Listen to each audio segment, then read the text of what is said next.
Salam pemirsa SWI TV Banyuasin. Berjumpa lagi dengan saya, Budi Alamsa, selaku host di channel YouTube SWI TV Banyuasin dengan program Ngopi, Ngobrol Pintar Inspiratif. Kali ini kami berkunjung ke Inspektorat Kabupaten Banyuasin. Dalam hal ini saya akan ngobrol langsung dengan Inspektorat Kabupaten Banyuasin, Bapak Insinyur Zakirin SPMM. Saya akan menanyakan langsung dengan inovasi yang diluncurkan oleh pemerintah Kabupaten Banyuasin melalui Inspektorat Kabupaten Banyuasin yang diberi nama Sultan Dumai. Tentunya masyarakat banyak yang belum tahu apa inovasi Sultan Dumai ini. Saya sapa dulu pemateri saya hari ini, narasumber saya kali ini, yaitu Bapak Zakirin. Apa kabar Pak? Assalamualaikum. Waalaikumsalam. Alhamdulillah sehat. Pak, ini baru-baru ini ada yang namanya inovasi diberi nama Sultan Dumai. Ya, tolong Pak sampaikan pesan ini kepada masyarakat bahwa apa sih Sultan Dumai ini? Baik, terima kasih Pak Budi. Sebelumnya kami selaku Inspektor Kabupaten Banyuasin tentunya mengucapkan terima kasih atas kedatangan Pak Budi ke kantor kami yang mana telah bersedia untuk membantu kami menyebarkan informasi terkait dengan inovasi yang kami ciptakan. Jadi hari ini sangat tepat sekali kami sekaligus mempromosikan inovasi yang telah kami buat.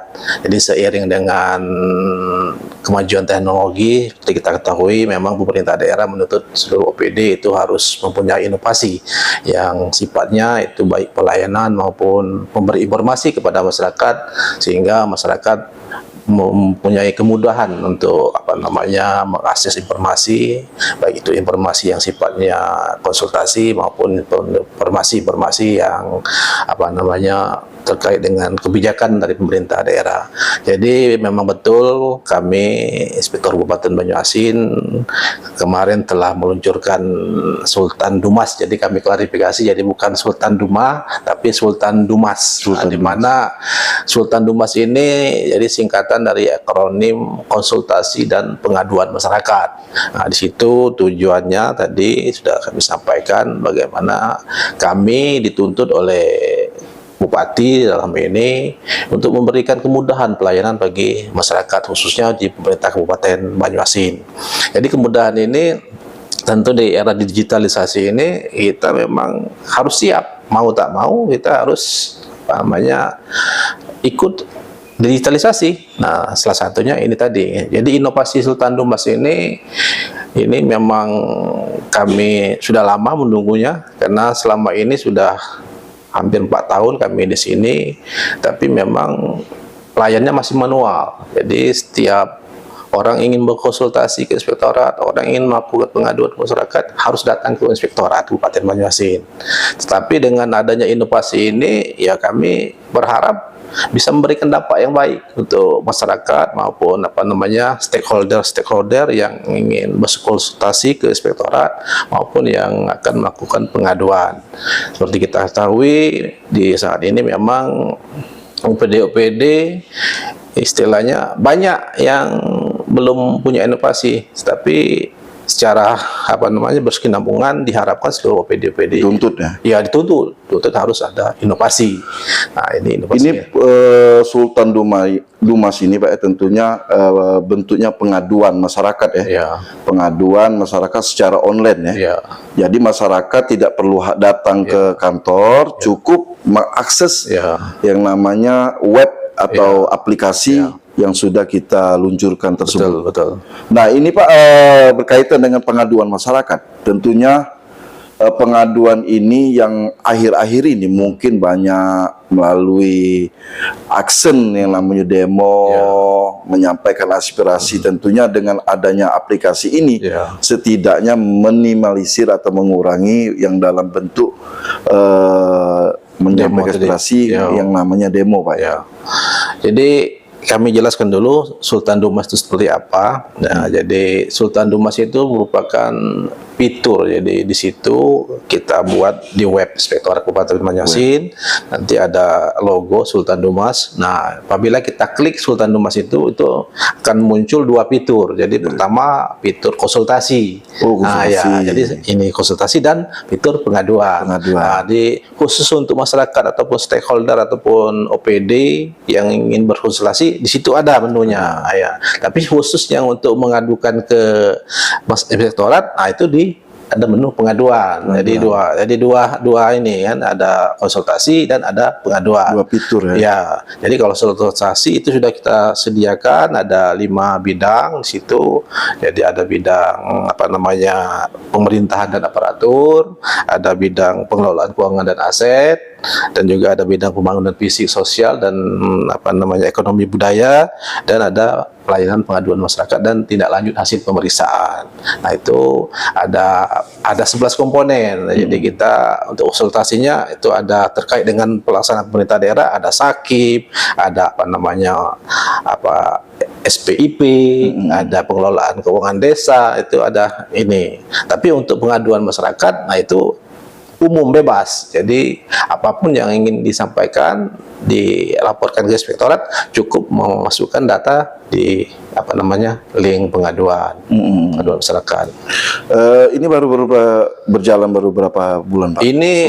Ini baru kita launching hari tanggal 14 hari Selasa. Ya. Baru jadi ini tahap pengembangan sebenarnya. Jadi mungkin dalam tahap pengembangan ini memang masih banyak kelemahannya. Tapi ya kita kan yang namanya saluran pengaduan memang kami juga harus aktif. Jadi mungkin ada petugasnya, nanti kami yang standby untuk mengklik itu. Jadi kalau ada yang masuk pengaduan ataupun konsultasi, kita akan langsung kita tanggapi. Nah. Ini Pak, khususnya kalau wilayah terdekat kan darat mungkin banyak yang secara manual masih menggunakan. Ini bermanfaat sekali bagi masyarakat, khususnya wilayah yang tidak terjangkau di wilayah perairan. Betul. Ini paling banyak yang kita amati selaku jurnalis pers di lapangan, itu terkait pengaduan di desa-desa, pemerintah desa. Nah, dalam hal ini Pak, kita seringkali ada banyak pengaduan yang ada di desa ini, bahwa pengaduan yang kita sering ada bertumpuk lah, paling tidak setiap tahun tuh sudah pasti ada pengawasan bentuknya. Ini selain kita ada inovasi ini Pak, kita melakukan auditnya tuh, apa kita juga cukup dengan masuknya tidak perlu ke lapangan, atau memang kita menunggu di kantor aja cukup menerima laporan melalui aplikasi ini? Apa bentuk kerjanya Pak? Jadi itu memang betul. Jadi dengan fitur Sultan Dumas ini, harapannya tadi disampaikan bahwa yang masyarakat yang berada di perairan, ya khususnya perairan, itu tidak perlu lagi hadir ke Inspektorat. Jadi cukup untuk mengklik itu, apa dia mau konsultasi atau mau pengaduan. Nah, terkait pengaduan ini sebenarnya agak selektif kita ya. Jadi kita memang yang si pengadu ini harus memasukkan nama dan identitas identitas KTP. Nah, jadi jangan sampai yang ngadukan itu hanya jalannya hoax, sentimen, bentuk sentimen ya. Jadi memang harusnya mengadukan itu memang orang-orang yang memang harus dia bertanggung sesuai jawab sesuai fakta. fakta. Jadi yang sampai itu tadi. Nah, pengaduan ini tadi seperti disampaikan Pak Budi, kalau sifatnya bisa kita tidak lanjut, tidak cukup dengan memberikan ini informasi bisa selesai, itu kita tidak perlu ke lapangan. Tapi kalau sifatnya pengaduan yang bersifatnya memang ada fisik segala macam, ya tetap kita harus prosesnya tetap kita melakukan audit. Jadi kita menurunkan tim menindaklanjuti ke lapangan untuk melakukan audit. Nah, ini Pak, dengan artinya ini mempermudahkan pekerjaan kita juga Pak ya. Tidak perlu lapangan. Dan yang mengadu juga tidak perlu ke kantor. Betul. Artinya ini cukup membantu lah dalam pemerintah, baik pemerintah maupun masyarakat. Nah, ini Pak Sultan Dumas, yang berkaitan dengan tugas dan fungsi kita sebagai audit ya. Ya. Nah, apa namanya, sering bukan kita nggak itu apa namanya kurang kompetensi ya dalam hal SDM yang ada di Inspektorat Kabupaten Banyuasin. Berapa lama sih orang yang ada pengaduan itu ditindaklanjuti?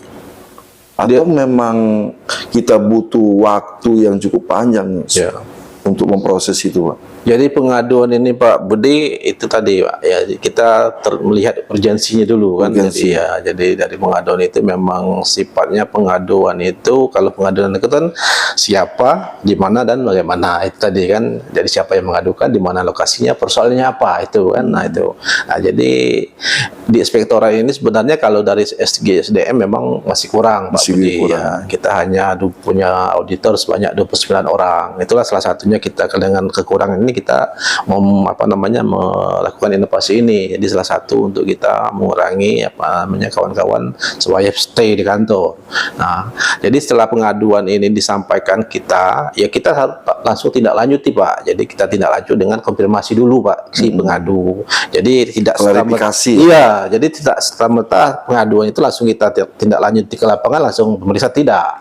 Jadi kita langsung melakukan, kita buat surat konfirmasi ke camatnya kalau dia persoalan di kecamatan, di desa, nah, kita konfirmasi dulu terkait dengan persoalan ini bagaimana ininya. Jadi kita minta penjelasan dari Pak Camatnya dengan diikuti dengan data dukung. Jadi kita setelah masuk konfirmasi, kita telaah dulu Pak. Apakah memang betul? Memang kalau konfirmasi itu biasanya kan camat jelas. Ini memang ada ininya. Tapi kalau sudah cukup konfirmasi itu jelas, berarti kami tidak perlu menurunkan tim lapangan. Tapi kalau penjelasan camat memang ada ininya, ya kita wajib untuk menurunkan tim ke lapangan. Namun di sini Pak Budi kami jelaskan juga, ini kebetulan kami sangat berterima kasih untuk pengaduan ini. Di inspektorat ini sebenarnya waiting list Pak, jadi harus ngantri.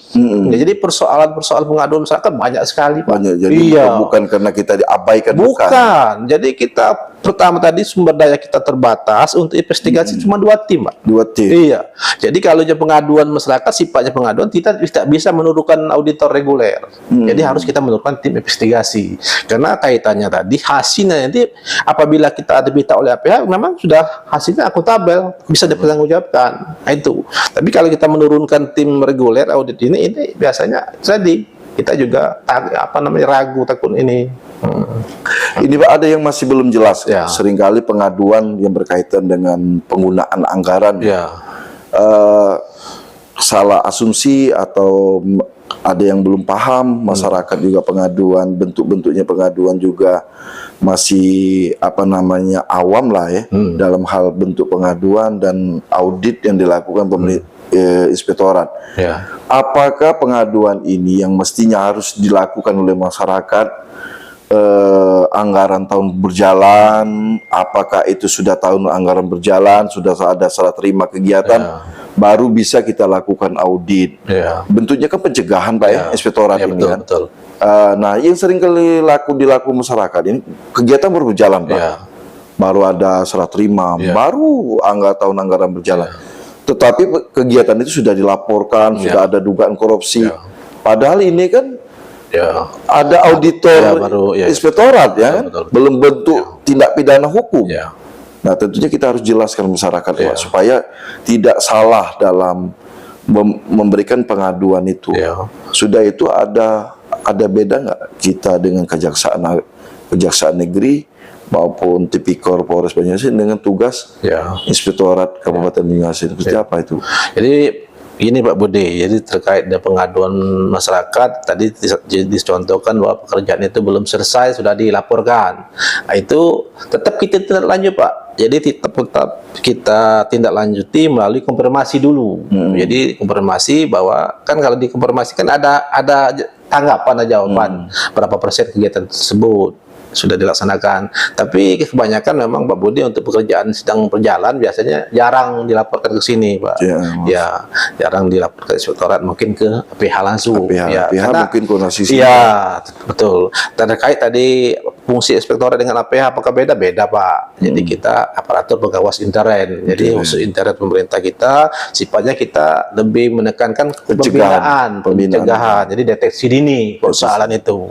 Kalau APH dia sudah masuk ke lidik dan sidik. Nah, itu bedanya. Tetapi dengan APH kita selalu berkolaborasi. Jadi persoalan yang ada yang masuk ke kejaksaan biasanya ke pihak kepolisian, mereka koordinasi ke kita untuk melakukan pemeriksaan itu, Pak Budi. Mungkin ini saja, Pak, obrolan singkat ini. Tentunya pemirsa di rumah dengan penjelasan Inspektorat Kabupaten Banyuasin melalui inovasi Sultan Dumas ini tentunya dapat digunakan khususnya masyarakat, lembaga, ormas, dan LSM untuk melaporkan bentuk konsultasi apa pengaduan bisa melalui aplikasi atau fitur yang sudah dibuat diluncurkan oleh Inspektorat Kabupaten Banyuasin. Oke pemirsa, saya akhiri dengan obrolan singkat ini. Tentunya saya ucapkan terima kasih kepada Pak Zakirin yang sudah meluangkan waktunya dan menerima kami di kantor Inspektorat Kabupaten Banyuasin.